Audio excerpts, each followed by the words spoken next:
Apakah surah Al-Fatihah dan Yasin ada hadis yang sahih untuk apa ini? Mengirim buat orang sakit atau orang mati. Sering sekali di kaum muslimin mengirimkannya dengan surah tersebut.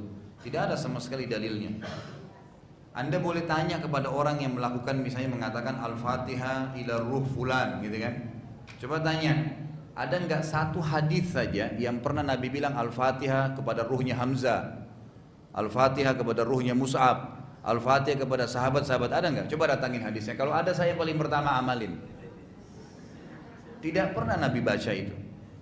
Ingat ya, pada saat kita ingatkan poin seperti ini, bukan berarti kita sedang menyalahkan Al-Qur'annya, bukan. Melakukan ibadah yang Nabi nggak contohkan, Al-Qur'annya tetap mulia. Surah Al-Fatihah, surah Yasin itu mulia. Tapi kalau kita mau melakukannya dalam bentuk aplikasi lapangan, gitu kan, harus ada contoh dari Nabi SAW. Ya, Nabi SAW tidak pernah mengirimkan surah apapun untuk orang mati. Beliau memberikan salam lewat kuburan, iya. Mendoakan mereka, iya. Tapi yang lain, menyiram kuburannya, taruh bunga, bacain Al-Fatihah atau surah, nggak pernah. Apalagi kadang-kadang orang tidak paham, kita di sini kena pakai bahasa Arab biasanya. Al-Fatihah ila hadratin Nabi. Tahu nggak apa artinya Bapak Ibu sekalian? Hadra itu untuk orang yang hadir ya. Jadi seperti kita bilang Al-Fatihah kepada ruhnya Nabi yang sedang datang. Dari mana ini? Apa kata Nabi SAW dalam hadis? Saya selalu datangkan dalil ya. Hadis riwayat Abu Dawud, kata Nabi SAW, gitu kan? Pada hari Jumat perbanyaklah salawat untukku. Dimanapun kalian ucapkan salawat untukku akan dihantarkan kepadaku. Dibawa oleh malaikat itu, disampaikan, ya Muhammad, ini ada salawat dari umatmu. Bukan Nabi yang datang. Nggak pernah ada ceritanya dalam Islam itu Nabi datang lagi, nggak pernah. Waktu Nabi SAW meninggal, nanti kita pelajari pada saat Nabi SAW meninggal, gitu kan?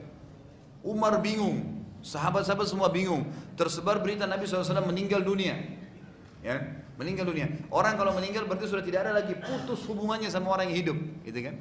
Nggak ada lagi hubungannya, nggak bisa ngobrol, nggak bisa ketemu, sudah selesai, nggak ada lagi ceritanya. Dan ambil pelajaran dari sini. Umar bin Khattab waktu sahabat-sahabat sebarin Muhammad SAW sudah meninggal, beliau bingung, henusin pedangnya sambil teriak, siapa yang mengatakan Muhammad telah mati, saya akan penggal lehernya. Mertuanya Nabi, sahabat yang mulia, dijamin masuk surga, gitu kan? Orang semua dalam kondisi bingung Nabi SAW meninggal atau enggak. Umar juga dengan keras mengancam mereka. Tambah diam sahabat. Abu Bakar datang radhiyallahu anhu, masuk ke dalam rumahnya anaknya Aisyah, karena Nabi SAW meninggal di rumahnya Aisyah. Nabi SAW, Abu Bakar masuk melihat Nabi SAW sudah meninggal. Maka Abu Bakar pun menutup, Nabi SAW mengecup dahinya sambil berkata, ya Rasulullah, engkau sudah mendapatkan apa yang Tuhanmu janjikan. Selesai. Sama Abu Bakar ditutup mata Nabi SAW, ditutup dengan kain, lalu beliau keluar. Umar masih keluar, masih berdiri dengan pedangnya. Kata Abu Bakar, wahai Umar, ala rizkik, tenanglah. Umar dalam kondisi panik, tidak tahu kalau ini Abu Bakar yang bicara. Umar bilang, saya tidak mau tahu, pokoknya siapa yang bilang Muhammad mati saya akan penggal. Abu Bakar dengan dua kali mengatakan, ya Umar ala rizkik, wahai Umar tenanglah. Umar masih marah, masih emosi waktu itu.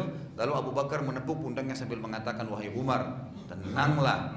Maka Umar waktu balik lihat Abu Bakar tenang langsung. Dia tahu Abu Bakar ini siapa, kan mertua Nabi juga, dituakan dan sahabat yang paling dimuliakan gitu kan. Maka Abu Bakar lalu berkata kalimat yang luar biasa. Ini kalimat yang jelas sekali dalam syariat kita, hadis sahih riwayat Bukhari.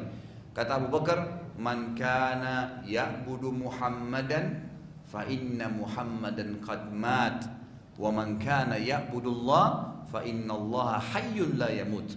Siapa yang menyembah Muhammad di antara kalian, ketahuilah Muhammad sudah mati. Maksudnya apa? Gak ada lagi interaksinya, habis. Gak ada ruhnya datang, gak ada lagi, gak bisa lagi ngobrol, gak bisa lagi ketemu, gak bisa lagi. Dan siapa yang menyembah Allah, maka Allah hidup, tidak akan pernah mati. Lalu beliau bacakan ayat ya, Al-Quran. Allah SWT berfirman, a'udzubillahi minasyaitonirrajim, afa immata au qutilan qalabtum ala aqabikum. Apakah kalau Muhammad itu mati ya, atau dia terbunuh di medan perang, kalian murtad, tinggalin agama Allah? Wa may yanqalib an aqibihi fala yadurullah syai'an. Siapa yang murtad meninggalkan karena meninggalnya Nabi itu, maka tentu tidak akan berpengaruh terhadap Allah Subhanahu wa taala. Tapi ringkas cerita adalah Nabi SAW waktu meninggal, sahabat pastikan kepada kita sesuai dengan tuntunan Nabi SAW, tidak ada ceritanya lagi ruh itu bisa kembali, kemudian bisa dipanggil atau dikirimkan surah. Allahu a'lam. Ingat, bukan Al-Fatihah dan Yasin yang sedang kita salahkan, itu mulia Al-Quran, tapi membacanya untuk orang mati. Saya tutup dengan gini, mungkin ini mohon maaf pertanyaan terakhir, saya ada ceramah lagi di Cikarang. Bapak Ibu sekalian, kalau Anda berbuat ibadah, Anda mau mengaku betul-betul muslim, maka jangan pernah kerjakan ibadah itu kecuali sudah tanya bagaimana kiai dan guru saya Muhammad SAW kerjakan. Mau puasa bagaimana Nabi puasa, mau sholat bagaimana Nabi puasa, sholat, mau haji bagaimana Nabi haji, mau baca Quran bagaimana Nabi baca Quran, mau zikir bagaimana Nabi zikir. Itu baru benar. Karena beliau adalah suri tauladan kita kan, harus ikutin. Ziarah kubur bagaimana ziarah kubur Nabi, takziah bagaimana takziah Nabi, tanya semua, belajarin. Nanti kita akan tahu apa yang Nabi SAW kerjakan, maka kita kerjakan juga. Kalau mengaku pengikut beliau, sebenarnya harusnya begitu kan, Sallallahu Alaihi Wasallam. Baik, itu satu poin. Poin yang lain, kalau Anda ingin menyatukan antara dua ibadah yang berpisah, misal ziarah kubur dengan baca Quran. Ziarah kubur ibadah kan? Baca Quran juga ibadah. Baik, kalau Anda ingin pertemukan dua ini, dua ibadah, tetap sama. Tanyakan, Nabi pernah satuin nggak? Harus ada penyambungnya. Artinya pelajari kalau Nabi ziarah kubur pernah baca Al-Quran nggak untuk di atas kuburan untuk para sahabat. Belum ada satu riwayat pun yang mengatakan Nabi, ada bab khusus ya dalam Sahih Bukhari, Sahih Muslim, bab ziarah kubur khusus. Ya, babnya itu diceritakan bagaimana Nabi SAW ziarah kubur para sahabat rutin, setiap Senin dan Kamis ziarah kuburan Baqi rutin, dan para sahabat menceritakan bagaimana Nabi SAW menziarah. Beliau berdiri di depan Baqi lalu memberikan salam dan mendoakan mereka. Selesai itu Nabi pulang. Tidak pernah Nabi bawa air, bawa bunga, bacain surat tertentu dari Quran, tidak pernah. Padahal kalau Nabi contohin pasti Nabi akan bacain kan. Semua riwayat itu mengatakan Nabi beri salam dan doa. Selesai, nggak ada yang lain, gitu kan? Jadi amannya adalah kita mengerjakan apa yang Nabi SAW perintahkan. Al-Qurannya boleh kita baca buat diri kita, iya, gitu kan? Kita sumbang Al-Quran ke tempat penghafal Quran di masjid, niat untuk orang tua kita yang sudah mati boleh. Gak ada masalah, amal jariah kan gitu. Tapi membaca surah tertentu untuk dikirim untuk orang mati, pertanyaannya, adakah dalilnya? Ada contoh nggak dari Nabi SAW? Kalau saya kiai saya Muhammad, saya nggak tahu kiai Anda siapa, gitu kan? Kalau Anda bilang kan bagus, ya, walaupun Nabi nggak contohkan, maka saya akan jawab, saya bilang kalau begitu Anda sama saja mengucapkan kepada kiai saya Muhammad SAW, Anda mengatakan maaf Rasulullah, saya lebih faham daripada Anda. Loh, Nabi nggak pernah contohin, dia bilang nggak apa-apa. Gimana caranya? Apa fungsinya Nabi SAW kalau begitu? Untuk dicontohin. Allah